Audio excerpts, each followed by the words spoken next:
Hi, everyone. Boy, it's a pretty good turnout. It's just 7 o'clock now, so I'll give it a minute or two for people to join in, and Jane will let people into the meeting as we go along. A few names I recognize. Hello, hello. A few faces I recognize. That's so nice. Yeah. Excellent. Okay, I'm just gonna the screen over here. And so I'm going to start by sharing my screen with my PowerPoint. So I guess first of all, I'll just mention that like the topic of the presentation today, it's the evolution of seniors housing in Calgary. And I probably, oh, here comes someone else to admit. Sorry, I think Jane's going to do that. Probably should have called it the future of housing in Calgary, because really what I wanted to talk to you guys about is not so much what we currently have or where we've been, but where we're going with seniors housing options for just having more options in Calgary. So really the topic will be what's the future of seniors housing. And we're recording this presentation, so hopefully that's okay with everybody. And I'm just going to share my screen with PowerPoint. So just give me a second. And move up to the first slide. That's not the first slide. That's the first slide. Okay, excellent. Okay, so my name's Kathy Mendham, and my company is called Proactive Seniors. Done a number of presentations for the Glencoe, so nice to see familiar faces again, and we'll have lots of opportunity at the end of the presentation for questions. So kind of hold on to your questions, and we can take them then without any problems. One of my colleagues, Heather Livingston, is on this call as well, and so she'll be available to take questions as well at the end of the presentation. So as I was saying, the topic, evolution of seniors housing in Calgary, really what I wanted to talk to people about is what needs to be in the middle, or what is in the middle in terms of seniors housing. So right now there's really two primary options for seniors. You can either stay at home, and I'm grouping into that, staying into a downsized location like a condo or a townhouse or villa, but essentially living on your own in your own home. Or on the other end of the spectrum is a retirement residence. And that's a pretty broad group as well, because we have public and private types of residences and apartments and lodges for lower income seniors, but grouped all together, I would consider those all retirement residences. So we really have two extremes. You either stay home or you move into this large congregate setting, and there's not a lot in the middle. And that's what I wanted to sort of talk about and explore with you guys tonight, get your input on. Throughout the presentation, I'm going to stop the slideshow every once in a while and ask some questions and just see who raises their hands, get a little bit of a sense of what people are interested in. But primarily, I'm just really wanting to share some new and interesting ideas that people are coming up with for the stuff in the middle. So when people don't want to stay home or can't stay home, but they're really not that keen on a retirement residence, what are the other options? Okay. So very quickly, just a couple slides introducing myself and my team, and if you're not already familiar with us. So Proactive Seniors is a advisory service in Calgary. We also have an office in Edmonton and Kelowna, and we've been doing this work since 2016. We have 9 advisors on our team. Everybody comes from various backgrounds, nursing, home care, OT, physio, so all kind of in-depth experience in working with seniors and working with the healthcare system. And our goal is really to make sure that seniors and their families have the information and the guidance that they need to make proactive decisions and choices, ideally to help people stay out of the hospital and even stay out of long-term care as long as possible. So just a second slide on our business. We offer sort of 3 main services. So Proactive Seniors Planning is generally around helping seniors to stay in their home. And I just sort of share this information mainly to show, this is the stuff we work with day in and day out. So for seniors that are wanting to stay in their home, we help to put the pieces of the puzzle together and make sure that they know what services and what programs and what resources are available to help them with that goal. We love helping people stay in their home if that's what they're wishing to do, and really enjoy helping them be successful with that goal. The second service that we offer is for those seniors that may need to move or may want to move. So most options, as I said, are moving to some form of a retirement residence. And so it's our passion to make sure that if someone is moving, that they get into the place or the location that really is best suited to their needs and wishes, so that they're well supported and that they really can thrive and enjoy their life in that new setting. The third service that we offer is helping families who are caregiving for a loved one with dementia. So we help them when they're staying in their home and as they transition into more of a supported living environment, helping to coach them with strategies and techniques. For those three services, if our clients need help, getting to appointments or filling out application forms or, getting to different things that are as part of their plan, then our family support team helps them with that. We just want to make sure that seniors aren't falling through the cracks and that they can move forward with their plan and reach their goal. And because our team has OTs and physios on it, we also provide quite a lot of mobile OT and physiotherapy services. So when seniors are in their home or in a retirement residence setting, we can go see them for those services. So that's just really quick about us. But moving on to the main topic of the presentation, I really just wanted to talk about what's in the middle there between staying home and retirement residence. So we'll start with staying home. And staying home, 80% of seniors say they want to stay home. And I would say it's probably even closer to 90% since COVID happened. A lot of seniors really want to stay in their home. And I think that's a fantastic goal. And for many seniors, it's very possible. It doesn't fit everybody, but it certainly is possible with the right supports in place. So the pros of staying home are obviously being in a familiar environment. And that's one of the strongest reasons why people want to stay in their home, is because they're comfortable there. They have memories there. Their neighbors are keeping an eye on them. They're a member of the community, perhaps their families nearby. So this is a really strong reason to stay in your home and in your neighborhood. Another reason people like to stay home is that they can really, or a pro for why they're staying home is they can really predict the costs. You've lived in that house for a long period of time. You pretty much know, what it costs to stay there, and you can predict that out. So it's a very comfortable kind of understanding of what your expenses might be. Another pro to staying in home is you can bring a lot of care into you. It's amazing how many care services can be brought to the home. So you can have meals delivered, you can have someone cook meals for you, you can have home care, you can have a foot care nurse, you can have a dental hygienist. Makes me remember because we've got someone on the video here who we had a dental hygienist set up for. So there's so many services that you can have brought into the home. You can even stay in your home right till the end of your life. There's a really wonderful palliative care team that can come to the home, and pretty much any service that you need to be able to stay home safely, you can get. It can just get kind of costly and perhaps complicated, which is on the con side, but it's entirely possible. The other pro to staying at home is you can usually modify the house to some degree. You'll see in the background of the slide a stair lift. We're constantly helping people put stair lifts in, but there's lots of things you can do to a home to make it safe and to accommodate it so that you can stay there longer.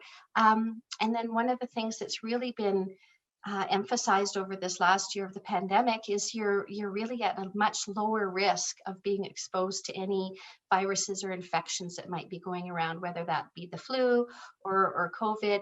When you're in your home setting, one of the reasons why people have stayed home this last year more so than they might have otherwise is because they just feel a lot safer from that risk of being exposed to anything.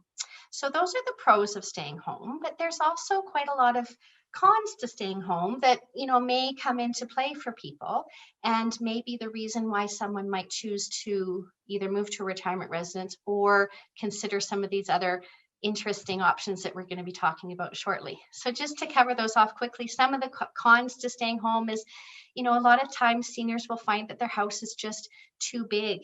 There was a study done in Ontario where only 25% of a senior's home is actually being lived in, and 75% of the home is not being lived in. One of the biggest negatives to staying home is isolation and loneliness, especially if you have lost a spouse or if you're single. This last year with the pandemic, people have really recognized how devastating isolation can be to someone's health and mental health. And so, although people really want to stay in their home because it's comfortable, they might find that they're very isolated in their home and perhaps getting lonely. And that is a very big negative health determinant, is isolation and loneliness. It can be complicated and costly to arrange all those services. So, I did say that you can have pretty much any service into your home, but they're not free. And it can start to become more expensive to arrange all of those different services to come to you than it might be to move to where those services already exist. And it can also be fairly complicated. If you've got lots of different healthcare providers coming and going, that can be quite a task to organize. And sometimes seniors just feel like, you know what, this is too complicated. I'm just going to move to somewhere where all these services are. Some houses, are difficult to modify. So safety concerns might be an issue. It might be hard to modify the house. Or sometimes seniors get into a situation, whether it's yourself or your parents get into a situation where they might not be that safe at home. Perhaps they're not safe using the stove. Falling is a high risk. So sometimes that would be a con to staying in a home setting. Another thing that we see is seniors not eating well at home. And, if you're isolated or lonely, or you're just tired of cooking, or perhaps you might not be safe using the stove anymore, seniors might tend to not eat very well when they're staying in their own home. And that can be a really big reason why it might make sense to look at moving to a different kind of setting. And finally, the possibility of not being able to drive anymore. If you can't drive, you end up kind of getting more isolated in the home. You're not going out as much. And that can be one of the detriments of staying in your home setting, is not being able to get out and about. So the reason I wanted to talk about these pros and cons about staying home is because some of the examples that we're going to talk about, the new exciting options for seniors housing, address those pros and address those cons as well by not having those cons and having the same pros, but just in a different setting. So we'll get to that shortly. Okay, here's where I wanted to take a poll. So I can't really see the poll because people's faces are in the way. So how many of you would like to stay in your own home for as long as you possibly can? So I have to move this thing up. Or if you're kind of on this video call because you're thinking of your parent or a loved one, you can answer on their behalf. But I'm curious to see how many would like to stay in your own home as long as you can. So I'm going to stop sharing, and I'm just going to ask whoever's got their camera on to just put up their hand so we can see sort of half of you. So who wants to stay in your own home? So we've got 1, 2, 3, 4, 5, 6, 7, like well over half, and then a few people that we can't see. So that doesn't surprise me at all that that's a goal. And, as I said, in many cases, it can be accommodated. And if not, then we've got some exciting things to talk about later that are kind of like staying in your home, but a little bit different. Okay, going back to the presentation, hopefully this will pick up where I left off. All right, so next question, or next section. So the next is the alternative. So we talked about briefly, the pros and cons of staying at home. And then on the other side of the spectrum is the retirement residence. And I've used this slide a lot in other presentations, so you may have seen it, but it kind of identifies the group of options in retirement residence. So you can have public retirement residences through the public health system. They're usually called supportive living. And you can have private retirement residences, and you can have those that are subsidized through the government. So there's sort of 3 categories of types of residences for seniors, but I'm kind of grouping them all under retirement residences. And in Calgary, there's actually 220 options. So there's about 60 that are private, about 60 that are publicly funded, and about 100 or so that are through the not-for-profit subsidized market. And that includes independent living, which is where seniors are just getting help with housekeeping and meals, and they're participating in activities and such, but they're really not getting a lot of healthcare support.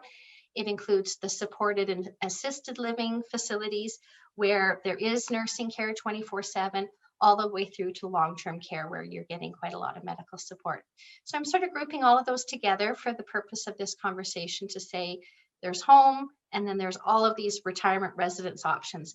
But what kind of is the same for all those retirement residence options, is they're all congregate living. So you're living in a building with anywhere from 50 to 350 other seniors.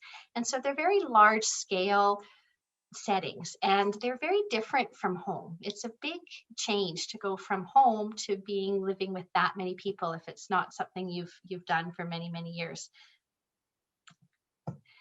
So there's pros and cons to retirement residences. So as part of our work, we're in and out of these retirement residences every day. And some of them are absolutely wonderful and amazing. And there's a huge variety. There's a huge variety in price.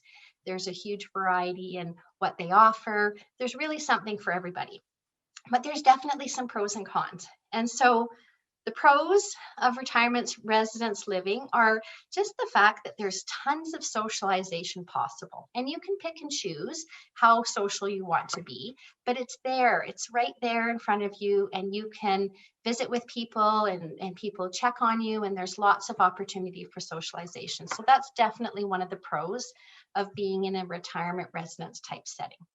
The other is that the care is pretty much available as you need it. So depending on the level of facility you move into, you're obviously going to pick a place that has the right amount of care, but if you need care, it's there. It's there, it's 24/7 usually, and you can kind of get help as you need it. So that's definitely a pro.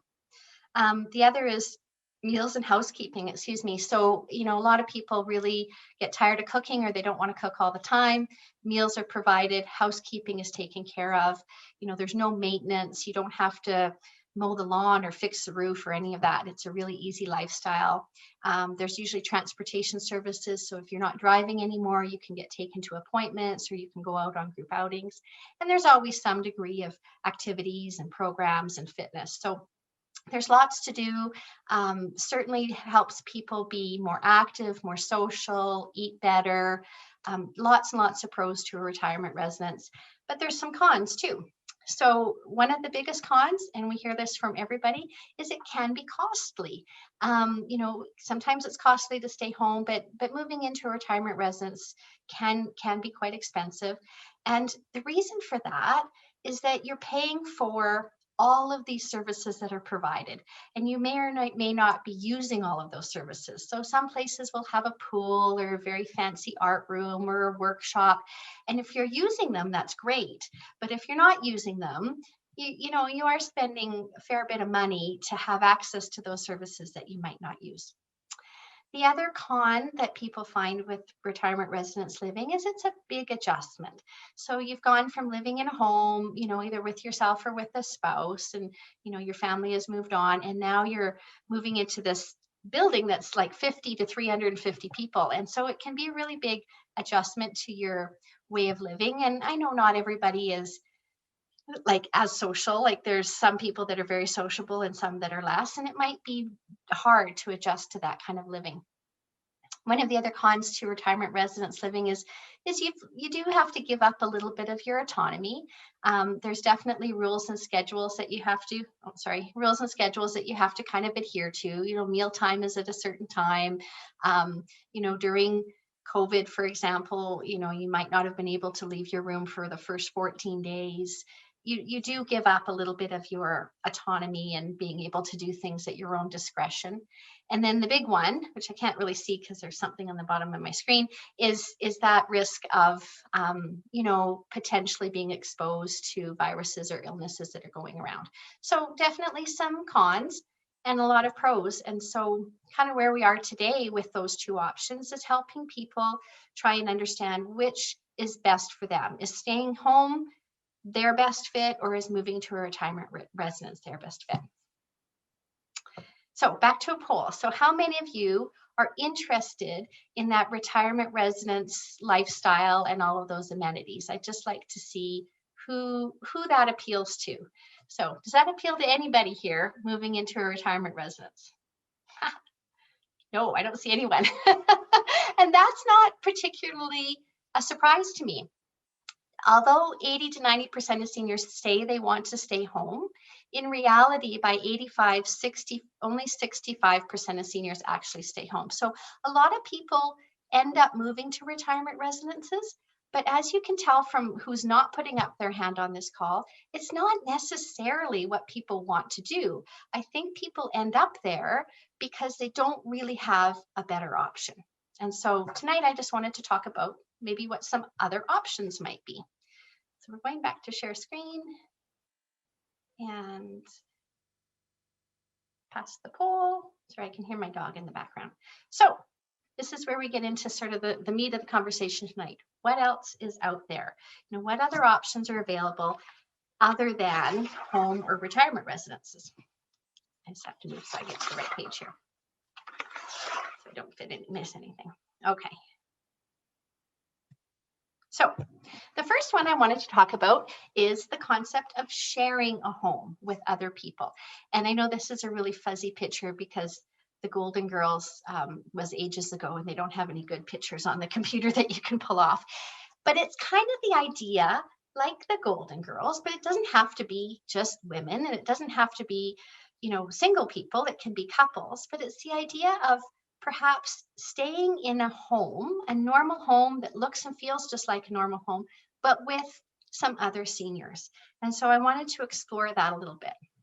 So it's something that I've been interested in and thinking about for many years, is the concept of helping seniors live together in their own neighborhood. And so, you know, it really does hit some of the same pros as staying in your own house. Just get to the right page, sorry. But you're in your own neighborhood. You don't have to move. You don't have to leave your community, but you also don't have to be all by yourself and be isolated and, you know, perhaps have all of those costs of having care brought into the home and a housekeeper and maybe meals delivered or, nursing care. You can share those costs amongst the people that are living in the house with you. So it's a better cost distribution, but you have the companionship and the safety of having other people around you, but not so many other people that you're at high risk for infections or that it becomes uncomfortable. So the concept of sharing a home is an idea that I think is going to have a lot of traction in the coming years for seniors. And so what we've done is we've talked to a number of community associations and we've had a number of different focus groups with groups of seniors to see if that appeals. The idea of helping to support seniors to stay in a home with a few others. It can be friends, it might be people that they don't know, but we've done kind of a compatibility assessment to make sure they get along. And these houses would be in each and every neighborhood. So that is kind of our vision of sharing homes for seniors, is that each neighborhood would have a house in it that looks just like the other houses, but a number of seniors live there together, and it allows people to stay in their community, continue to be attached with their community, or perhaps move to a community that's close to their family. The vision is that this house would have bedrooms where each senior would have their own bathroom, but otherwise they would share the spaces. They would share the living room and share the dining room. They have a garden that they could go out to. And the concept that really intrigues me and I think is really important is the idea of interdependence. And so when you're in your own home, you kind of have to do everything yourself or hire people to help you. When you move into a retirement residence, they're doing everything for you. They're doing the housekeeping, they're doing the cooking. You kind of give up all of those things. And I think that there's a lot of importance about continuing to do what you like to do, perhaps giving up the things you don't want to do, but continuing to be, have some purpose and have something that you do that you enjoy doing. And when you live potentially in a home with a few other seniors, whether that's 3 or 4 or 5 other seniors, you can pick and choose the things that you like to do. So you might have one housemate who really likes to cook, and you might have one housemate who really does not like to cook, and maybe they like to garden, or maybe they are quite happy to wash the dishes, and you can share some of those roles. And then when the roles don't have someone who wants to do them, that's when you would hire support. So you could have someone come in and provide meals or provide care or, do an exercise class, but you can distribute those costs amongst the people that live in the house. And so this is our vision of sharing a home, and I think it's something that's going to really take off. And so far, we've had a really great response of people saying, that kind of appeals to me. I'm interested in hearing more about that. So we'll take a poll at the end and see what people think. So the benefits of sharing a home, again, it's the comforts of having a proper home. You have a private room and some shared spaces. You can be in your familiar neighborhood or be near family. The care can come to you. These homes would have the right modifications so that they would be suited for aging in place. And again, you kind of have that lower risk of exposure to infections or shared illnesses and stuff like that. Those are the benefits that are much like being in a home. But it also has benefits that are much like being in a retirement residence. So there's some sociability on a smaller scale, that idea of interdependence where you have purpose and you have activities that you can work in, the sharing of costs. You can still have services provided. Anything that you want to have provided, you can bring in. And over time, I would envision that seniors might need more support as time goes on, and then we would just be able to add that support. Sorry, I can't see the bottom of the screen because of where this is, but and you can bring in activities and programs. And what we're envisioning is if there's a shared home in each neighborhood, then we could have kind of a virtual retirement residence where outings and activities can be arranged for all of those homes. And so maybe a bus can take people to Banff for the day, or you can go down to the theater. So same kind of activities you get in a retirement residence, but sharing that amongst a smaller group of people. Okay, some of the challenges with the shared home that we have to work through, and we've kind of got some solutions for, is, who owns the property. So one of the thoughts we had is, there's going to be seniors that have a home that's just too big for them, and they could have roommates come and live with them. Or there might be homes that are in a neighborhood that a property developer or someone who's an investor might own, and they can rent to the seniors. One of the issues is replacing roommates as people move on, trying to find compatible roommates. So we've developed kind of a compatibility test to help people see who they might be most suited with to live with. The arranging of supports and services and the distribution of costs. Those are all things that are easy to accommodate. It's just not the kind of thing that most people would take on themselves. So you might need some support with that, which we'd be happy to provide. So that was sharing a home. The other idea that's kind of new and taking off in the last, 6 to 12 months that we've heard of is the idea of condos, but with the support for seniors to build some community in it.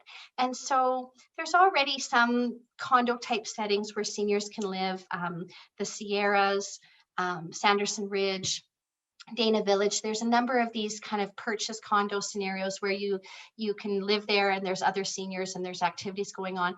But more and more, a lot of developers that have traditional condominiums or apartments that you can either rent or buy are wanting to support seniors by providing extra services. And so we've been approached by a number of different builders in the city who have these condos that are multi-age, but they're wanting to provide extra supports for the seniors that live in there. So it might be meals that are being delivered, opening up an area of the building where seniors can meet and gather, perhaps having all the seniors located on one floor so that they feel kind of part of their own little community, but can be also part of the bigger community.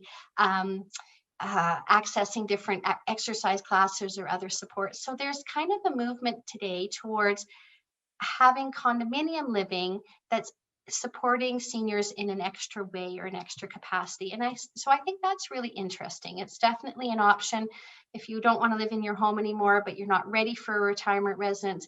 Maybe moving to a condo that is making that extra effort to support seniors would be a good opportunity. So that's kind of new. And then the third area I wanted to talk about is garden lofts. I don't know if anybody's heard about this, but it's been a project that's been going on in Calgary for a couple of years. And there's an architect, his name's John Brown, who was with the University of Calgary. He started this project a number of years ago, and it was called Laneway Homes. And they've rebranded it to be called Garden Lofts. But essentially what they are is you can see on the bottom right-hand corner, there are these small mini homes that are placed in the backyard of family property. And so the idea is that these little mini homes are a place where seniors could live near their family, but still have their own private space. And actually, Heather and I just toured the prototype last week, and it was just amazing. It's really well decorated. It's got all sorts of mechanical support for seniors where the countertops can raise up and down, and the floor has extra cushioning and under counter lighting. And it's really a fantastic concept for the situation where seniors might really do well by being closer to family, but having their own individual space. And these things can be used for other purposes. You could have a home office in them. You can have it as a nanny suite. You could have it as a rental suite or a guest suite. But ideally, they're designed for seniors and really set up very well for seniors. And so they've got a bed area, a kitchen area, a living space, a bathroom that is set up for wheelchair accessibility. And they just get plunked into the backyard. And then when you're done with them, or if you don't want it anymore, they get lifted out with the crane and they can be sold and moved to another property. One of the ideas that John was talking about is the concept of maybe having a number of these garden lofts to create a village with a community center in the middle. And there's some work towards that, or simply having them in your backyard when you have a parent that you want to keep a little closer by. So that's another initiative that's going on in Calgary, which I think is really exciting. And supports can be brought into, so it's not that you're relying on your family to provide all the support for that senior, but you can bring in home care, you can bring in different services to support the senior in that dwelling, but they're also close by to their family for that sort of socialization as well. So pretty exciting stuff. Okay, back to polling. All right, let's unshare here. So I'm curious, do any of these alternatives that I've talked about hold any interest for anybody? Whether that's sharing a house with friends or moving into a garden loft or a condo that has extra supports. Just wanted to see if anybody has any intrigue or interest in any of those initiatives. Yeah, oh, that's good. That's exciting. Well, what I would encourage you to do is if you want to know more about these or want us to provide some information, just reach out to me. I've got my email here. We'll go back to sharing the screen. And we're just really happy to share that information and kind of start to develop a bit of a list of people that are interested in some of these new innovations in housing, and keep you in touch and let you know what's happening and what's coming along. There's definitely more retirement residences being built. There's one being built here in Mission. It should be open in a couple of years. There's a new funded supportive living being built in Bridgeland. There's another funded long-term care going up in Silverado. There's a brand new Manor Village that'll be going up in Curry Green. So there's lots of new developments in terms of retirement residents. And there's lots of options, as I said, to stay home. But I think what we really need is we need more stuff in the middle.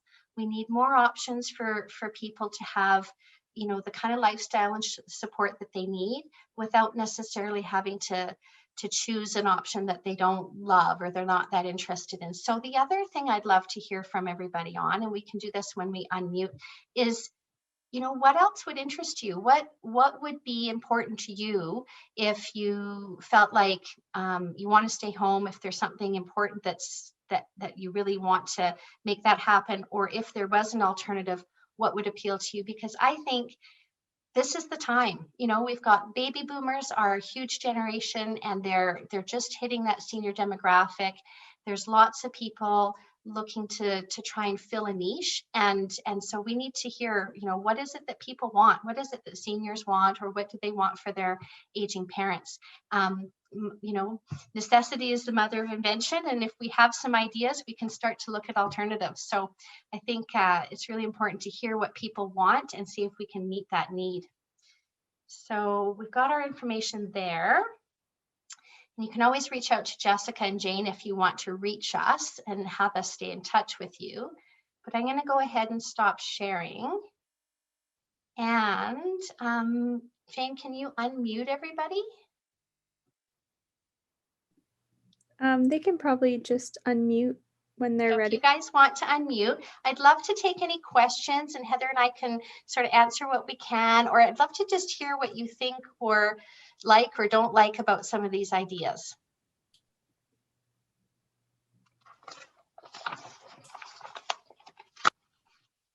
You have to unmute though if you're going to talk.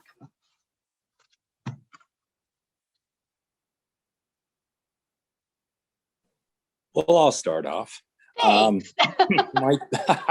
My daughter has a nanny, and she just had to find a new nanny, and there's some website that she went on, and she's working through that. Is there anything equivalent for nanny type folks for seniors that you're aware of? Because that might be an alternative. Yes, and that's a great alternative. So I love that you mentioned that. So when you're planning to stay home, you know, it can be quite expensive when you're getting more and more and more home care, because home care costs about $35 an hour. Public health is literally not providing hardly anything anymore. They've really cut back what they provide for home care. And so you pretty much have to assume you're going to have to pay for it out of your own pocket. And $35 an hour can really add up. And if you need someone there 24/7, you might be better off hiring a nanny. And, you know, nanny might not be the right word, but you know what we're talking about is having someone who's a live-in caregiver. So Heritage Nanny is one site that you can Google, and they help to place seniors in a home and help you find the right fit. So Heritage Nanny, if you want to write that down. And there's another site called care.com. I think it's called care.com, but I can actually have Jessica send it out on an email if I'm not getting that right. And they help to sort of identify live-in caregivers and match you up with someone. It used to be that you could bring people in from out of country, and then the government sort of stopped doing that. You have to hire locally if you can. So those are kind of your two best bets for looking for a live-in caregiver. Yeah, hopefully that helps. But it's a great idea because it does end up costing less. Yeah, if you can find a good fit. Yeah, my pleasure. Yeah. Any other questions? Anybody? Like, I'd love to hear what people think of the garden loft, or they think of sharing a home with some friends. Like, what are your thoughts on that? We did have a question on the chat, Kathy. Oh, good. Peter was interested in hearing more about garden lofts or creating a community. So yeah, maybe we could talk about how it's possible in the future to put the garden lofts in a cottage type community, but there are some obstacles to that, and they're mostly to do with land use and where would this be that there would be some services available and still have the feel of a community, but where in the city or outside the city would that be appropriate? And that's where we run into a few issues. What would you like to add to that, Kathy? Yeah, that's such a good point, Heather. So I know that John, who's got this garden loft initiative, they've done a couple drawings up for out in the rural community. I think one was Bassano, wasn't it, Heather? One was Bassano and one was somewhere else, where they have a bunch of these garden lofts located with a community center in the middle, or a sort of rec center, dining center in the middle. And so they're moving forward, but there's issues there with, you know, who's going to fund the community space and land, but there's definitely some thoughts towards it. In the city, in Calgary, you know, it's pretty hard to find land centrally where you could put a number of those units up. But I think if there was land, there's a lot of support with the city right now about increased density. I know we've heard the pros and cons about that, but they're really supporting increased density. And so, you know, if there was a spot of land that seniors could get together and maybe co-own, you could put a bunch of these little units on it and have some kind of building in the middle. But a lot of times land is found, you know, cheaper on the periphery. So you'd be looking at stuff on the outside of the city. So that's kind of where things are at with that garden loft. But, you know, the idea of kind of having people in a little village is something that has a lot of traction. So in Langley, they've built a Dementia Village. So it's the same kind of concept, but with a specific level of care in mind. And they'll be studying that over the next couple of years to see how that worked. But I think there's a lot of interest in kind of supporting each other by being in an area that you're all together in. So I don't know, Peter, if that answered your question or not. I wanted to put a little plug in too and say that one of the things that we are developing at Proactive Seniors is a way to bring people into community, even if they're not physically in community. So providing the service that if you're in a garden loft, and there are several garden lofts around, that if we do an outing, you would be part of that if you wanted to be. And if we did a class somewhere, that you would be part of that. So a virtual community, even if you're not physically there. Yeah, that's great, Heather. Thanks for adding that. So yeah, what we're hoping is that, maybe there's a shared home in each neighborhood, and maybe each neighborhood has a garden loft or two. And we really would like to be able to facilitate events that can bring all of those seniors together so that there's a social interaction and kind of some, like you said, kind of virtual community activities where people can get together. So that would be the hope as we start to see more of these interesting ways of living start to become more popular. So, and Peter's also wondering about the cost of garden lofts. So according to the literature that John puts out, a garden loft starts at 190,000, and obviously there needs to be a lot of measurements of the backyard and making sure it fulfills all the requirements. But that is the starting cost for the prefabricated building that would be provided for you. And I'm just looking at the documentation here that we got. So the smaller one is 380 square feet and the larger one is 480 square feet. So 380 has got a studio where the bedroom is kind of situated behind the TV, and the 480 is a 1-bedroom garden loft. And they're really, the use of space in these things is really quite amazing how they've kind of used the space. It's really, really neat. Okay, any other questions or comments or thoughts? Any concerns people have about, what their options are with regards to seniors housing or staying home or retirement residence? We're happy to take any kind of question. Cam Reed here. I have one comment on garden lofts. In the Garrison area, a lot of the new homes are being built with a suite over the garage. And to me, this is a much more practical and a more long-term planning concept that at various stages in the homeowner's ownership of that place, it can be used as a source of income or whatever, or whether it's someone like a nanny living in it or whatever. And then as the homeowner ages or whatever, or as the parents of the homeowner age, that loft can now become the garden loft or the back alley loft or the alley home, whatever you want to call it. Yeah. And it to me, it's a much more practical alternative than trying to retrofit to an existing lot and residence. Yeah, there's definitely some complexities to putting something in that may be removed at one point in time. I mean, they've figured out what needs to be done for plumbing and water and stuff, but garden lofts are a great alternative and they're starting to become more popular. You see a lot of them in that new Curry Green area, over in Curry Barracks. One of the issues that you have to think about as a senior, though, is there's a lot of stairs to go up, but that can often be accommodated with either a small lift, a stair lift, or even a small elevator can be put in. But yeah, the garden, the carriage houses is what I think they're called when they're above a garage, are another one of the new ways to kind of have a different abode for seniors where they're near family, but not so near that you're too near each other. So it's a good idea. Yeah. Lots more. And the land use is starting to become a lot more flexible to allow those kind of things, especially in new developments. That's a great point, Cam. Yeah. Any other questions or things you want to inquire about? Happy to take any kind of inquiries.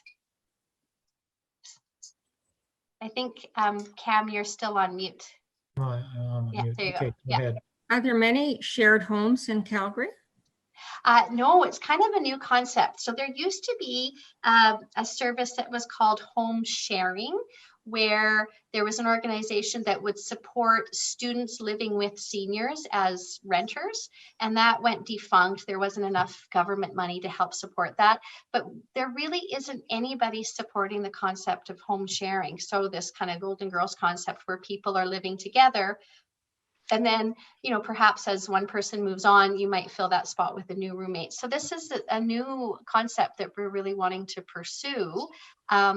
And the communities that we've talked to are really in support because they don't want to lose the seniors. They don't want all their seniors moving out and going out of the community. They really want to keep that multi-age demographic, and there's such a benefit to having young people and middle-aged people and seniors all stay in a neighborhood. So far the communities we've spoken to there's been zero resistance to the idea of having a home in the neighborhood that has, 4 or 5 seniors living in it. They love the idea. So we're hoping that it'll get some traction.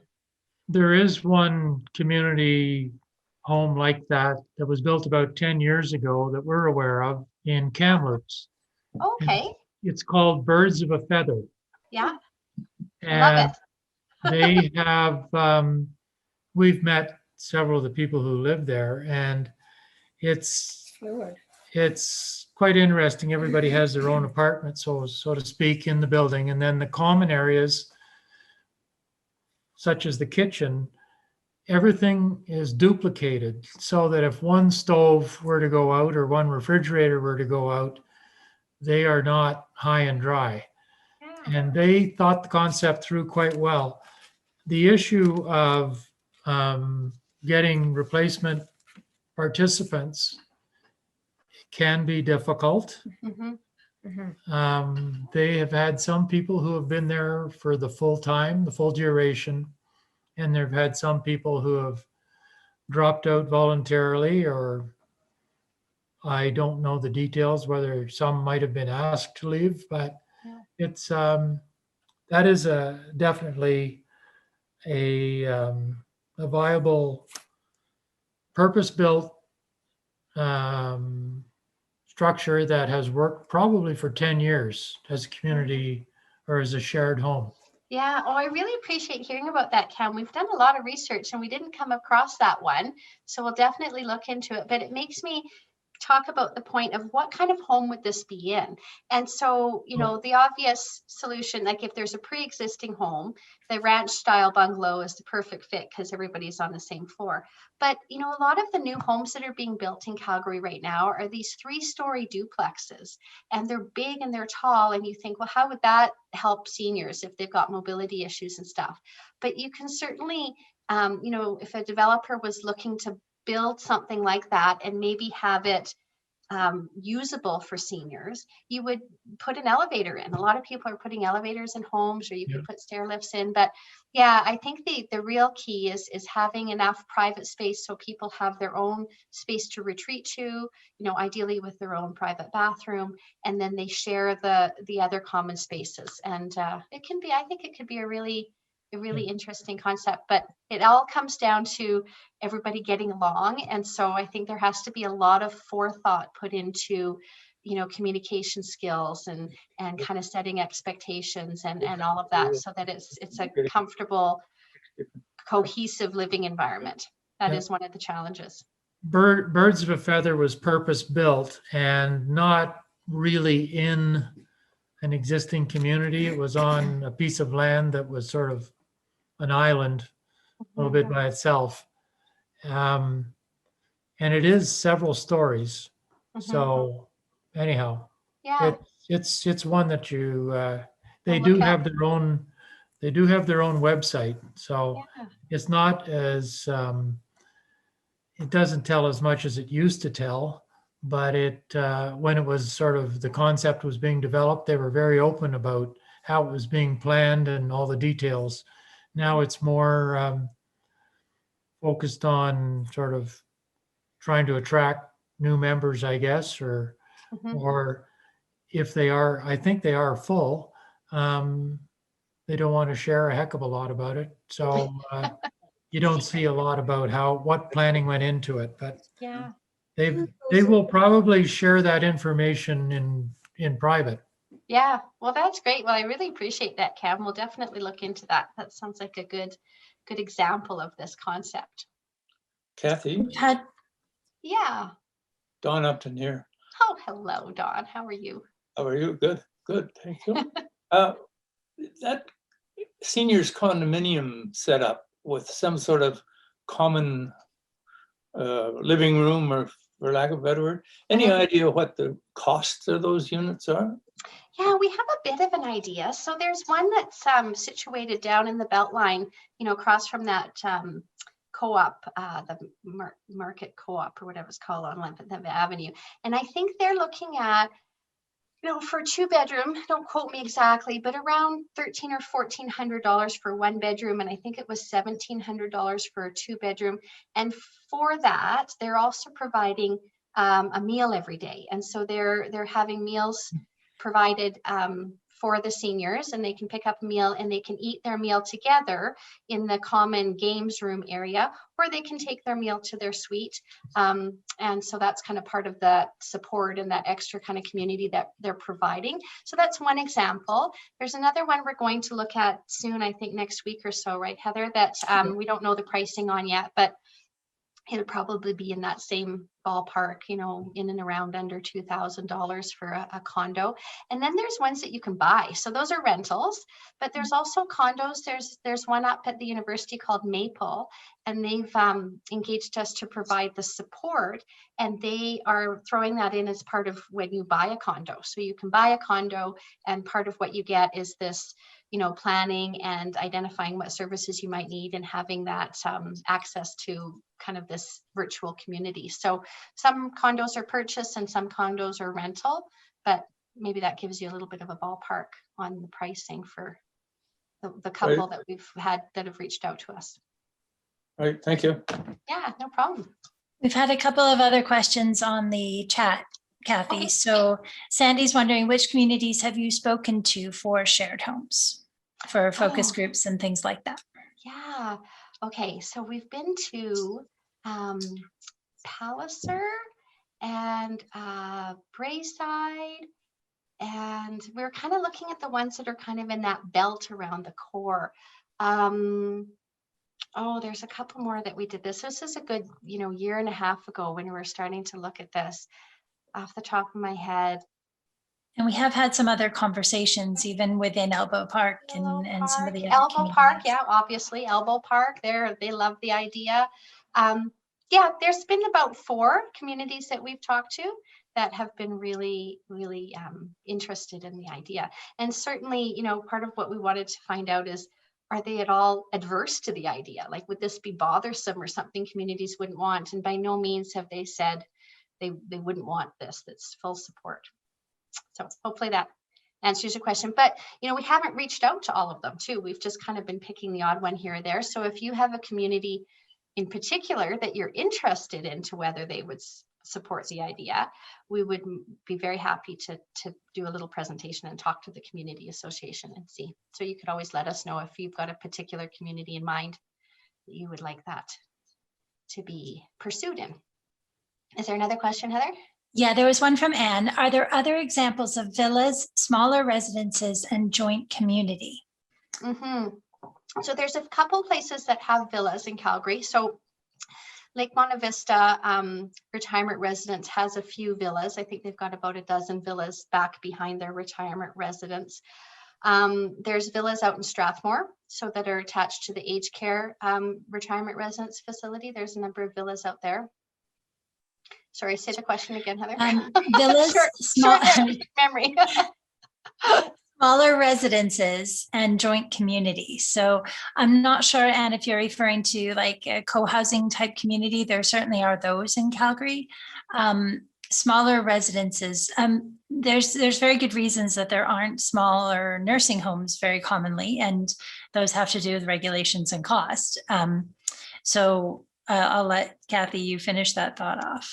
So smaller retirement residences. So there are a couple that are smaller. Amica Britannia is probably the smallest. I think they've got about 70 residents. You know, there's kind of a scale thing. So with these retirement residences, if they are anything smaller than, I think the magic number is 60, they're not profitable enough. And so the reason they're big is because that's when they start to become profitable. So 60 and up is kind of the magic number for retirement residents to be profitable. So those are the smallest retirement residences I'm kind of aware of, is that one that's 70. Off the top of my head. And then there's the villas over at Lake Bonavista. So yeah, most is kind of, you know, they're all pretty big. And the reason they're big is because that's where they start to see a better return on their investment. And then Anne mentioned joint community, and I guess the way you would find that would be a multi-age most of the time. When you see a joint community, they're usually a multi-age type of co-housing community. Yeah, I don't really understand the question, but certainly there are some co-housing that are about 14 or 15 people. Hey, Heather, in some of those. Yeah, up to 25. And so those are multi-age. And so what will happen is you buy in, and then you're part of this, you know, shared housing community where you share some of your expertise, or you all have a duty or a task. And there's multiple ages. So there's young people, there's middle-aged people, and there's usually a few seniors as well. But they're kind of a unique lifestyle. I think they're interesting, but you really are buying into that co-housing lifestyle. It's like a co-op. So there's a lot that goes along with that. Yeah. Okay. Any other questions? Feel free to pick our brains. If you want to ask about any of the existing residences or what's kind of going on, you know, with COVID, I guess one of the things that's interesting to talk about is, you know, there's quite a lot of vacancies right now in retirement residences because a lot of people didn't move for the last year, but we're starting to see things pick up in pace, and things are starting to fill up relatively quickly now that most seniors have been vaccinated. So there's been a lot of supply in terms of options for retirement residences, but that's starting to sort of get filled up pretty quickly over the next few months. We'll see, because people are starting to move again. Okay, I don't know. No more questions? Peter had one more. He said, "What are there co-op housings?" Yes. So co-op housing or co-housing is kind of the same term. So there is, well, Heather, you know the names of the ones better than I do. There's a couple in Calgary. Prairie Sky is the main one in Calgary that's been around for a while. And that's kind of near Bridgeland, right? Off of. Oh, that's a very good question. I'm actually not entirely sure. Yeah. Yeah, co-housing is, there's lots more out on the West Coast. It seems to be more kind of a West Coast thing. But Yeah, Calgary does have one co-housing, and they're working on another one, which is in development. The co-housing. and quite often with the co-housing, it starts from the ground. You invest your time and your expertise and your money very early stages, and then you work through, which provides a few issues for seniors. I mean, you just don't know at what point you're going to be when it's actually built and you can move in. So that is one of the issues. And they do try to make them multi-generational for a lot of reasons. On the West Coast, there are some that are specifically attracting seniors or specifically marketing to seniors, but there aren't a lot of those around here at the moment. Mm-hmm. Yeah, it's kind of an interesting lifestyle choice, co-housing. Mm-hmm. It would really suit certain people. Maybe not everybody though. One concept I did hear about, but I haven't been able to get any details of it, was called, I believe, the Seniors Campus. And my understanding is there may have been one that was being built up in the Sundre Olds area, but it's a little bit different in that it had basically a seniors it was perhaps, it was large area, maybe a quarter section or something like this. It had a seniors residence at the hub. Mhm. It had individual small, like garden homes surrounding it.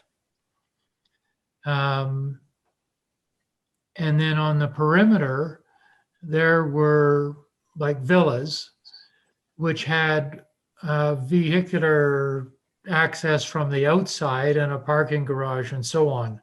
Mhm. So for your social and your community, people move towards the center. Mhm. For your health care and meals and support like that, you move to the center. Mhm. But those who are more independent livers lived on the perimeter. Those who were less independent lived in the second rim, which was like garden homes. And then those who needed additional care lived in a seniors type residence at the hub. Mhm. So, and it may have had some peripheral buildings Yeah. that were community centers or recreational areas or whatever. Anyhow, it was, I believe, called the Seniors Campus. Mhm. And I was never able to get much information on it. I didn't look too hard, but probably worth looking again. Yeah, there's been a number of initiatives that have started off on that same kind of tract. Nothing's really been fully completed yet. So there's people thinking about that kind of thing, villages and campuses. Even in Calgary up at the university, they're kind of trying to develop a bit of a campus where you've got independent condos that have a +15 walkway to the retirement residence, so you can share meals and share support services. So there's definitely some interesting, things that are being explored along that way to kind of connect different levels of care, still having people in their own private suites. And it's a transition that's definitely starting to get some traction for sure. So it's quite exciting. It made me think though, when you were talking about that, Cam, about the other option, the other thing that we've been hearing about, which is the virtual village. And, maybe Heather, you can talk about that a little bit, but in Oak Ridge, there's an initiative where people are staying in their own homes in that community, but they're creating kind of a repertoire of services and supports that can help to support seniors staying in their homes in that community. So that's kind of an initiative that's been going on in Oak Ridge, which is kind of they're calling it the virtual village, which is an interesting approach as well. It is a very interesting approach. It's one that's been really commonly done in the US and in other parts of Canada even, but this is the first in Calgary. So it really is a network. It's kind of like we were saying, we could help if you're in a garden loft, you're not alone. And that's the whole point of this. If you can't get up a ladder to change a light bulb, there are people who can do that. And it's a lot of the virtual village is volunteers to make it multi-generational. But they also have lines into great contractors for things and service providers. And so you pay an annual fee. And for that, you not only have meet and greet events where you get to know the other seniors, but you also have access to service providers and things that are vetted and known, and also access to the volunteers who can be drivers or who can change light bulbs or who can help you out with those sort of things. So it's a really interesting concept and one that they're hoping to build on from the Oak Ridge model and take it further. Yeah, and helping the community stay as a community and everybody supporting each other. That whole idea of kind of interdependence is great. Thanks, Heather. So I have a question. Yeah. My name is Sandy, and I'm sort of listening in on this with great interest because I have a 93-year-old mother, and I think if I could have done things different differently or what to see what was available for her. It would have been, just, I guess, a little bit nicer. Anyways, so when you talk about staying in your own neighborhood, I'm curious because it's great if you live in a new community where they're building and you have access and you have the ability to do some of the things that you're talking about. But when you're living in inner city and you think, okay, well, how can I stay in that community other than sharing a home, which is challenging because of this what is it, the guidebook for great communities. I mean, there's a lot of kerfuffle over that. So I think in some of these inner city communities, you might have resistance to some of these things because it's not like we need greater density here, because there is a lot of that. But I'm thinking, like, you talk about these developers that are building like a condo with a community. Are they ever considering, like, oh, okay, first question is, are there certain developers that are interested in that sort of thing? And the second thing is, you look at what's in the inner city, there's all these 3-story decrepit old apartment buildings, like, what do they have, like 14, 15 rooms? Wouldn't that be an opportunity for a developer to build that, make that into separate suites, have sort of a common area, and then you could age in place? And I'm wondering if you've ever given any thought to that. And the reason why I bring that up is because I heard this awesome story about this woman in Paris. And yes, she probably was fairly affluent, but she bought this 14-bedroom or 14-room flat, and she turned it into these separate rooms with a gourmet kitchen and a gourmet this and a gourmet that. She had a private concierge, and then people would just rent the room from her. And I'm thinking, that was an awesome concept. Yeah. So I'm wondering if that's ever been talked about or thought about, sort of for inner city Calgary. Yes. The answer is yes. Sorry, and that was a long thing. So, this whole concept of sharing a home or condos with communities, and they kind of blur, right? There's kind of blurred edges between them.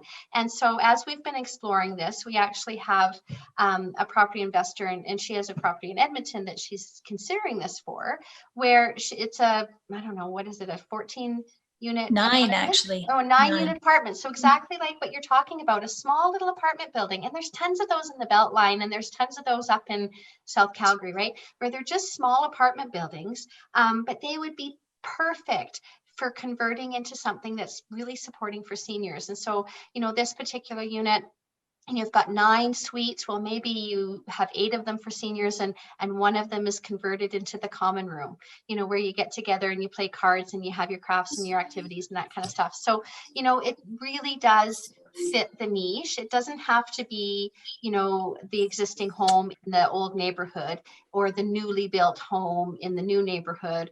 It could be, a small building or apartment. I mean, we've seen schools converted into things like the project at the King Edward is pretty innovative. There's all sorts of opportunities for doing something that's different than kind of those two polar extremes of what exists. So yes, the answer is just simply yes. Something like that would work really well as a little mini seniors community, right? So are there developers that you've approached, or are there developers that have approached you, or are there developers with those ideas? Yes to all 3 of those. And so there's developers that are really keen to try and, get on the bandwagon of helping to find residential support for seniors, because they know it's a big target market. And then there's those that are those like the property investor that we're talking to right now for this property in Edmonton.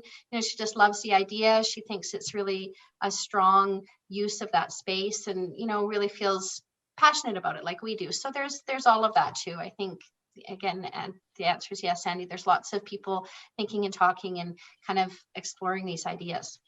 So is that something that you actually pursue? Do you sort of go after the developers or say, hey, I got this great idea, what do you think about that? Or are you just facilitating, people to find these? So yeah, that's a great question. So we are pursuing it. So we're wanting to create these communities and create these shared housing opportunities in these different various settings. And so, whether it's a homeowner reaching out to us to say, hey, we've got a big house, we want to have 3 or 4 other people live here, or a builder, or someone who's got a property investment. So yeah, we're kind of participating in these opportunities and hoping to build more options. Really is what we're aiming for here, is to have more options for seniors that can give them just a broader selection of things that might suit them. Thanks. Yeah. Anne would like to know, who are the developers? Oh, gosh, you know. There's the $1,000,000 Probably question, because any there's so developer. many. Yeah. Yeah, I think, you know, and most developers are interested in this to some degree. So probably just reach out to us directly, and we can, if you want to be connected with someone, we can do that.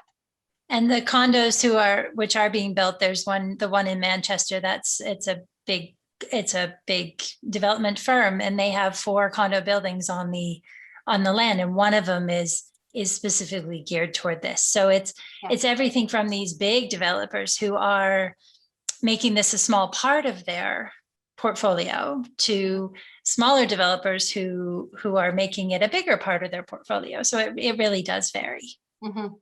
Exactly. Yeah. And again, like, we're always happy to sort of, you know, talk to you directly, understand what your interest is, and see if we can connect you to the right opportunities or the right locations. So feel free to always reach out. Yeah. We have another question here from Matt, and saying, are there seniors residences that are doing more to keep couples together in a unit who may have varying needs? For example, one with mobility needs and one with cognitive impairment. You know, yes and no. Mhm. You know, in the public sector, they have specifically built rooms where couples can stay together, whether they're double rooms or single rooms with a door in between. And then what they do is they fill them with singles, and then they're taken out of play for couples. And so in theory, yes, in the public sector, there are rooms that are set aside for couples. It's just that they get filled and then they're not available when you need them. So you can advocate for those in the public sector, and really, you know, there's certain sort of tricks and things that we can do to try and advocate for people to stay together as couples in the public stream. And in the private, yes, I would say the answer is yes. And so there's lots of, you know, larger suites available in the private sector. And what's happening now in private retirement communities, and a lot of them, is they're providing more care than they used to provide. So before, where you would have one partner who was requiring long-term care and the other who may be independent or just assisted living, then the person who needed long-term care would have to move and go to a long-term care facility. But now a lot of private companies are providing long-term care as part of their care that they offer. And so that way seniors can stay together. So in fact, we just had a couple that we just helped place last week, where the gentleman is clearly long-term care, his wife is independent, but they can stay together in a private pay facility because they are able to provide that care now. So there's been a change lately as to how much care private companies will provide. And in public sector, you just have to advocate. In theory, there are options for staying together. It's just hard to get them. So hopefully that answers the question. It's just always a bit of a challenge, because if they fill the bed, it's not available for couples anymore. So yeah, hopefully that helps. Any other questions? I think it's great. You guys have had so much interest. Nothing else on chat at this point. No. Looks like good. Okay. Oh, looks like John's going to say, John, do you have a question? I can see you unmuted. Well, being an accountant cost. Good question. Give me a range for decent, attractive retirement homes, retirement residences. Oh, that's such a broad range. I'll give you the high, the low, and then the average. And so That'd be great. the least expensive, you know, bare bones retirement residence is going to come in with minimum, you know, kind of a reasonable amount of care, is about, I'd say $2,000 a month private pay, $2,100. It kind of compares with the public system. That's exactly what you would pay in the public system, is about $2,100 a month. And the most expensive we've ever seen is $16,000 a month. And so that's a pretty big range. But I'd say if you're looking for like a 1-bedroom assisted living, so kind of your middle of the road, what most people are looking for, you're probably coming in on an average of about $5,500 a month.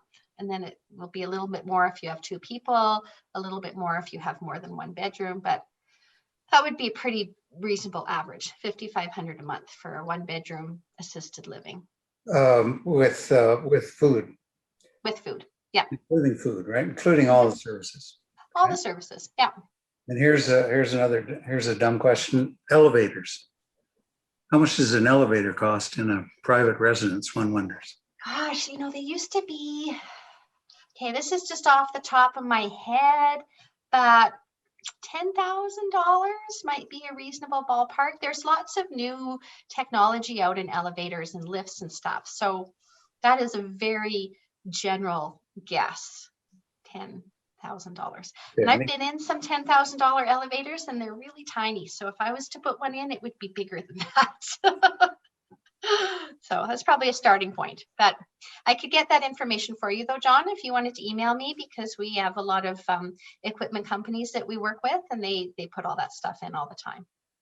Well, hopefully it's a future consideration, but a lot of people are thinking about that. Obviously, there are a lot of new homes being built, these big houses, and it's become a standard. They know a lot of houses have elevators in them now. Yeah, it's quite interesting. And that's what makes them quite amenable to having seniors in them, because they already have elevators. So kind of fits. Mm-hmm. They'd be, a lot of the ones are probably just single person elevators. Yeah, they're small, a little bit cramped. Yeah, we were in a place once that I got in when I had a little panic attack because it was a little bit small for me. Yeah, I think bigger space is better in my opinion. So a place like you may not know this, but a place like the King Edward. Yeah. What would be the cost of a place like that? Oh, I do know, because we just had a client move in there last week. It's very nice. Very, very posh. Let's see. I think you're looking at, I think she was going to go into a 1-bedroom. It was probably closer to about 6,000. She ended up going into a 2-bedroom. I want to say closer to 7. I don't know exactly off the top of my head. I could get those numbers for you, but it would be at the higher end, and it doesn't have very much care. It's an independent living facility. So I think there's extra costs if you have extra care added onto that. So some places, the price is all rolled in, everything's included. Other places, everything's a la carte. So it's really hard to compare apples to apples. You really have to, this is kind of where we provide a lot of support, is understanding how to compare one place to another place, because they kind of offer things differently. So it's important to know what you need and that you're getting what you need at a particular location and that you understand the costs, because there's a few where the price really creeps up on you fast once they start adding in all their extras. Okay. Yeah. It's just important to I understand. assume if you lived at the King Edward and you wanted to take the Bentley downtown, you're paying for that every time you use it, I assume. No, I think it's included. Oh, well, there you Yeah. go. Yeah. And that they had us for lunch. It's really good. So it's a nice spot, really nice spot. And they've done a nice job. Yeah. Kind of blending the old and the new, and definitely an interesting property for sure. How do the costs in Calgary compare to, say, Edmonton? Calgary's about 20% higher across the board, everything. Okay. And Yeah. a dumb question, the reason for that, one wonders? Maybe economics, I would think. Yeah, Calgary used to have lots of money. Not anymore. Yeah, I think probably just economics, and it's all supply and demand, right? You said Calgary's higher. Calgary's higher, 20% higher. Okay. Yeah, everything, like all of any kind of like housing of any kind, except for the public sector, because it's the same across the board. But all of the stuff in Edmonton is about 20% less expensive.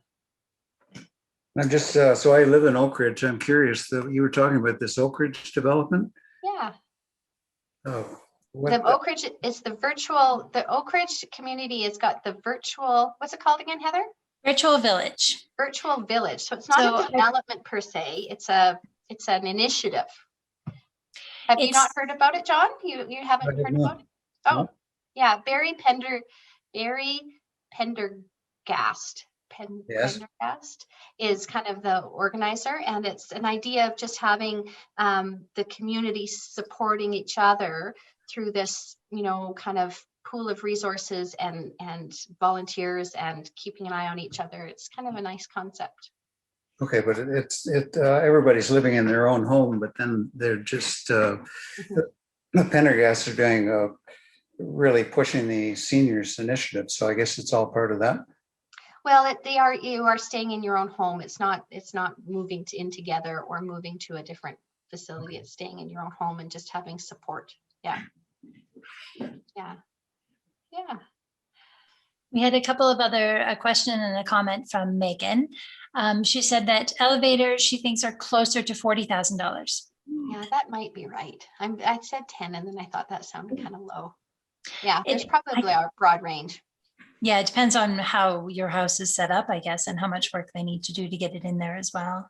How many floors are you covering? Pardon me, sorry, John? Just how many floors, how many stories? Yeah, and the construction required, right? Yeah.